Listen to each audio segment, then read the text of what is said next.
Лавина реакции предизвика представувањето во собранието на кандидатката Џихан Ахмет за членка на Комисијата за спречување и заштита од дискриминација. Најгласни се од мрежата за заштита од дискриминација, од каде бараат собранието да не ја избере кандидатката, бидејќи како што велат, не ги исполнува законските услови предвидени во Законот за спречување и заштита од дискриминација, односно нема ниту една година работно искуство од областа на човековите права, а особено во областа на еднаквост и недискриминација. На кој темел од Истанбулска конвенција би работеле за време на вашиот мандат? Јас би работела како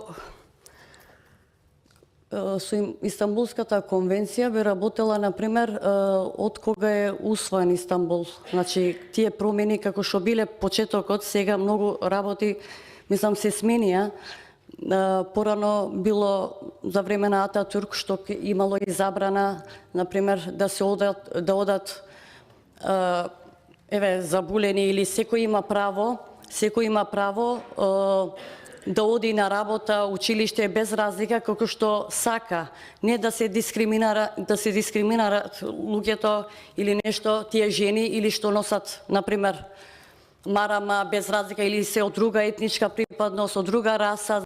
Тона Карева Талеска од мрежата за заштита од дискриминација напоминува дека видеото во кое таа покажува основно непознавање на Истанбулската конвенција како стратешки документ за заштита од родово базирано насилство е доволна причина Џихан Ахмет да не биде избрана за член на комисијата. Од самото видео целата јавност можеше да посведочи на незнаењето и немањето доволно клучни информации за работата во областа на дискриминацијата. Прво и основно заради тоа што самиот избор, односно кандидат, не ги исполнува основните услови кои што ги пропишува законот. Може да заклучиме дека претпоставуваме дека недоволно е запознаена со Истанбулската конвенција што таа содржи, а што особено нас не загрижува затоа што сите сме свесни колку е родовото базирано насилство и семејното насилство распространето во нашата држава, со какви се проблеми ние се соочуваме.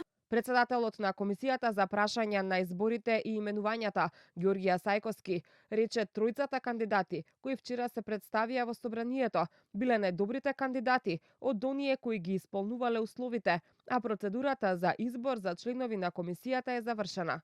Имаше оглас пред околу 3 месеци на кои што се пријавија 20 на кандидати, исполнува услови околу 14 кандидати.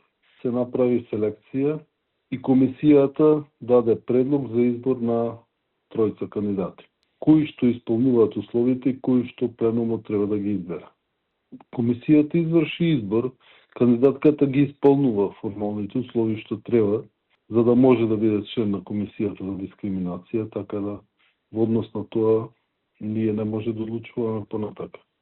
Откако вчера Џихан Ахмет се представи од собраниската говорница, денеска јавно, уште пред да биде избрана за член на комисијата, преку социјалните мрежи, му се заблагодари на Изет Меджити, лидер на Вреди, иако Комисијата за заштита од дискриминација е надпартиско тело и не треба да се поврзува со ниту една политичка партија.